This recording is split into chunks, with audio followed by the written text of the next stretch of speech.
Pesa iligeuzwa kwa majivu baada ya moto mkubwa kuteketeza mali eneo la Shauri mjini Embu na kuwaacha mamia wafanyabiashara wakihesabu hasara kubwa.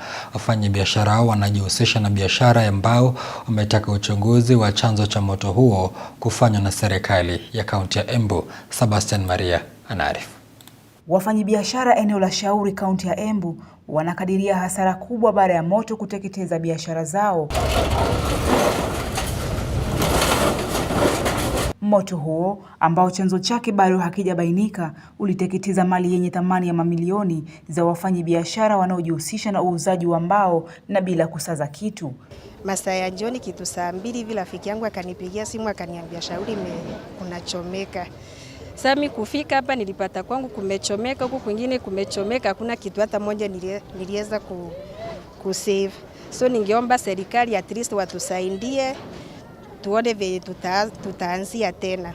Mimi nilikuwa nauza mbao na pia nilikuwa nimeweka kazi ya furniture. Yeah. Na asubuhi nilikuwa nimemwaga mbao lori mzima, kwa hivyo ilichomeka yote.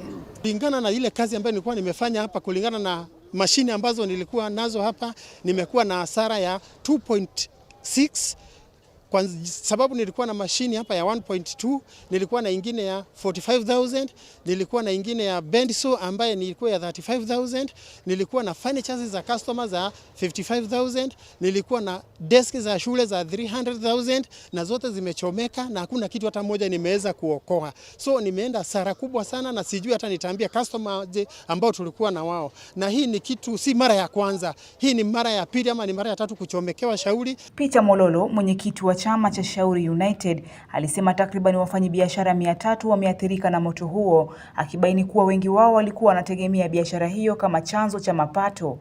Kutoka 2000 na hata mara ya kwanza kulipochomeka, that is 2022 July, bado nikawa affected. My workshop ikachomeka yote ambayo ilikuwa na almost kitu 1 million. Sasa hii ya the second time ambayo imechomeka nimekuwa na more than 1 million na zote zimechomeka, hakuna kitu hata moja nimeweza kuokoa, na hivyo imeaffect kila mtu ambaye amechomekewa hapa, maana hatukuweza kuokoa anything, maana huo moto ulipoanza watu wengi walikuwa wameenda nyumbani. Sasa tumebaki hivyo, hatuna mahali ya kufanyia kazi, hatuna machine na hata hatuna shida sasa tutaanza wapi. Nilifika hapa mimi nilikuwa na kazi ambao hapa nimechomekewa na mashini around 15. The highest ilikuwa but machine ilikuwa ya 1.2. Aidha, wametaka uchunguzi wa kina kufanywa ili kubaini chanzo cha moto huo, huku wakitaka serikali ya kaunti ya Embu kuboresha miundombinu ya dharura ya kukabiliana na majanga kama hayo.